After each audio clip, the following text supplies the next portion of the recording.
So for this episode of Connecting with Consumers, I'm here in New York with Mike Kirban, co-founder and executive chair of the Vita Coco Company. Vita Coco has been a portfolio company of Verlinvest since 2008, and we are hugely proud of the journey we've been on together through the company's IPO to the success story that it is today. We're really grateful for Mike's time today. Thank you. So let's kick off at the beginning. I would love to hear a bit more about the founding story, why you started the business and then decided to build it. Well, like many good stories, it started in a bar. I think you know that part. I was in a bar with one of my best friends, Ira, and we were hanging out and talking and so on and so forth, and ended up meeting two Brazilian women. He ends up falling in love with one of the women, moves to Brazil shortly thereafter. I went down to visit a few months later, and he was looking for business opportunities. Coconut water in Brazil at the time was really taking off. It was becoming super popular, not only in the coconut, but in a Tetra Pak. It was the first time that coconut water was packaged in its natural state anywhere in the world. And it was blowing up. It was in everybody's fridge. It was being drank, at the breakfast table, in a smoothie, after a workout, on the beach, in a cocktail, for a hangover. It had all these amazing usage occasions. And we thought, let's create a brand and see if we could start a business. And we did. There's obviously been a lot of challenges along the way, but what do you think has been the biggest challenge to overcome through building the business? Probably the biggest broad challenge in creating this business, unlike a typical beverage company where you find a co-manufacturer, you get the ingredients and you throw it all together and put water and sugar or whatever it is and ship it out. We've had to build a supply chain. And so we've spent all of these, years. We've been doing this 20 years now. And a big part of that has been building a brand, which you need to do if you're building a consumer goods brand. But we also had to build a supply chain from scratch in a part of the world where nobody was, making coconut water before, but there were coconut products. So we learned a lot as we went. We had to figure out the best strategy. We had long conversations at the board level and with Verlinvest and everybody else. Do we build a big manufacturing plant somewhere, or do we do multiple smaller plants in different parts, closer to the coconut, and all of these type of things. And I think that just creating that supply chain was probably one of the biggest, broader challenges of creating this business. But it also created, I would say, the largest barrier to entry and barrier to scalability in the category. Which has been such a competitive advantage for us over the years. And I guess the thing with the supply chain is it continues to kind of evolve over time, and every time there are macro shocks that affects it, but you have the foundations to hopefully be able to insulate from some of those, unlike competitors. Yeah, I think that's one of the benefits also. In the way we built it, it's quite geographically diverse. So, we have factories in Brazil, we have factories in Sri Lanka, factories in Philippines and Malaysia. And so when there's an issue in one part of the world or one country, it doesn't affect the other. And so we're able to kind of make it all work. And yes, there are issues, with shipping and ocean freight and all these things that we deal with. But I think we've created a nice, strong foundation that we're able to withstand a lot of these type of one-off issues that come up. Interesting. And with this series, we talk a lot about connecting with consumers. How have you ensured after all these years and with different product lines that you are relevant for each new generation of consumers? So obviously millennials are now, spending most of the family wallet, and then it will be Gen Z and Gen Alpha. How are you thinking about that with product and with brand? I think that's, been a learning experience as we've gone. When we started this business, we started selling mostly to yoga moms. It was middle-aged women doing yoga. That was our consumer.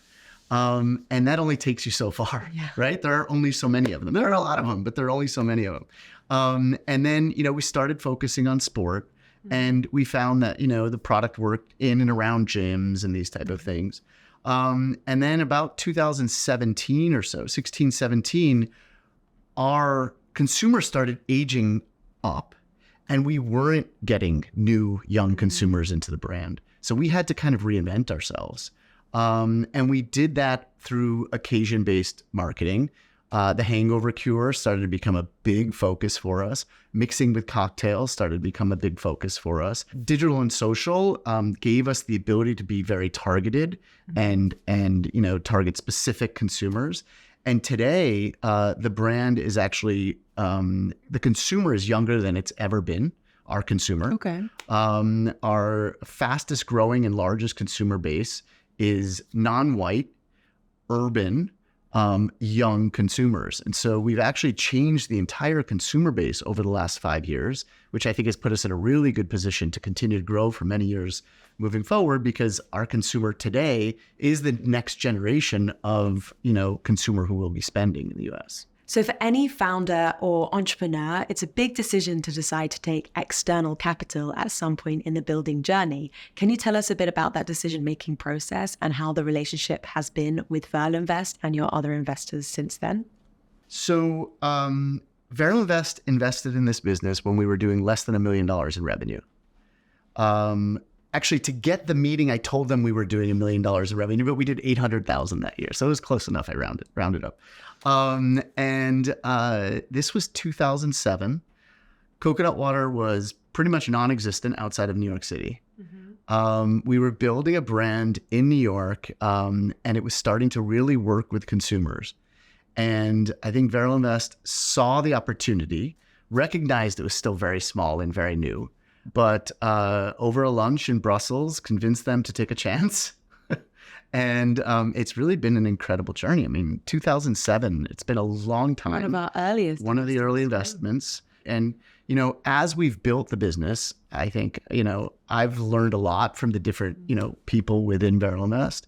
And I think having an investor like Verlinvest gave us the ability to be patient, gave us the ability to create optionality, and I think enabled us to be where we're at today, mm-hmm. as opposed to maybe having sold too early, or opposed to maybe having to raise too much money, or whatever it might be. We never needed to raise a ton of money because I think the business was run really well from the beginning. And we were profitable pretty early and cash generative pretty early because of the structure of the supply chain and lack of CapEx needs and so on. But the partnership has been fantastic for, like we said, many years. Yeah. So I guess there are a lot of founders who watch this series. How do you decide when the right time is to do that, especially if you are a cash generative business, if you're already well run, mm-hmm. and you're thinking about those options? When do you know it's the right time to take capital?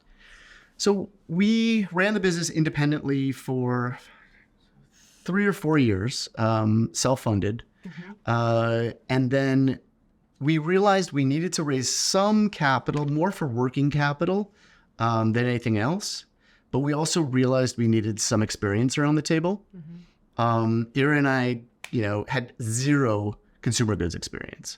We just, created a coconut water business and started selling coconut water and, did the best that we could. When we met Verlinvest, we found somebody who had been very involved in vitamin water previously, which had just sold, was a huge success story at the time. So they understood bringing these type of brands to market. Mm-hmm. Also, we knew that this was going to be an international business, a global business. Didn't really know that from a branded side, but knew that from a supply chain side at the time. And so, to have an investor that would bring things to the table beyond just some cash was very important to me. And I think, you recognize when you need outside capital, when you need not only the capital, but you also need to bring in and put other people around the table that could be helpful in building a business. So tell us a little bit more about the Vita Coco project, which was founded in 2014. What was the thinking there and how has it evolved through the years to today? It's been, for me, one of the most rewarding parts of building this business. When we started the business, it was Ira and I with an idea to make a little bit of extra money to travel and throw big parties. Like, that was why we created a business. This is not Tom's Shoes. This is not some business that was created with impact at its core. However, as we built the business and we saw that we were actually having an impact just by buying this raw material, just by buying the coconut water, which was a byproduct in these communities from these farmers' crops, we realized we were having an impact, just our business model. Mm-hmm. And then we realized we could do more. And we saw, I think it really started, I was in the Philippines and we were out in the farms and, we buy from thousands of small family farmers. There's no big plantations. It's all small family farmers. And we saw kids going to school on a rainy day in the mud under a tarp, and realized that, these communities that we were working with, although yes, we were buying this raw material and helping improve the livelihood of these communities, there was a lot more that we could do. So we started building schools. We started with scholarship programs for farmers' children looking to go to college. Mm-hmm. And then in addition to that, we're doing all these farmer training programs, right? So these farmers are small family farmers. Usually it's one brother does the fishing, one brother climbs the coconut trees, and that's how they support the entire extended family. And so, what we recognized pretty early is that they weren't well-trained farmers. They didn't have the proper resources. They didn't have the proper experience and education in farming. So we've brought in experts, and we've helped to improve their yield by planting new seedlings, helping them understand why the trees, the coconuts that they were harvesting, a tree for their grandparents might have given them 200 coconuts a year. And now they're only 70 coconuts a year. And the reason is the tree is getting older and the tree isn't yielding as many coconuts. So we train them how to plant a small seedling underneath, how to eventually cut down the tree and let the new seedling take over. Intercropping has been a big piece of what we've been doing. So teaching farmers that you could plant pineapple and ginger and cacao in between the coconut palms, which gives you a whole new source of revenue and helping them create this new source of revenue. So we've seen farmers' income go from like $1,700 a year to $17,000 in a year. So completely changing the livelihoods of these communities has been, I think, one of the most impactful things that we've done. And for me, it's been an incredible part of this journey. Last week, I was in the Philippines where we handed over our 39th school to the community that we've built. Congratulations. It was really cool. It was really amazing. The principal of the school was giving a speech and he couldn't stop crying. It was incredible. And to be able to have created a business that's able to also have that type of impact has been amazing. So we've we're actually announcing this week, we've created our foundation, the Vita Coco Community Foundation, which is set up now and launching publicly this week. Really excited to start to think about how we could have even a greater impact on the communities where we produce and sell and operate our businesses. So what's next for Vita Coco over the next 5 to 10 years? Are there any projects that you're particularly personally excited about coming up? So, we took the company public in 2021. And I was really scared. Everybody's like, you're going to hate being in a public company. You're going to hate the whole process. It's horrible. I've actually really enjoyed it. And I think it gives us such an opportunity to really grow this business. It gives us more of a public stage from which to impact, both in terms of building brands and growing the business, but also the social impact stuff that we've spoken about.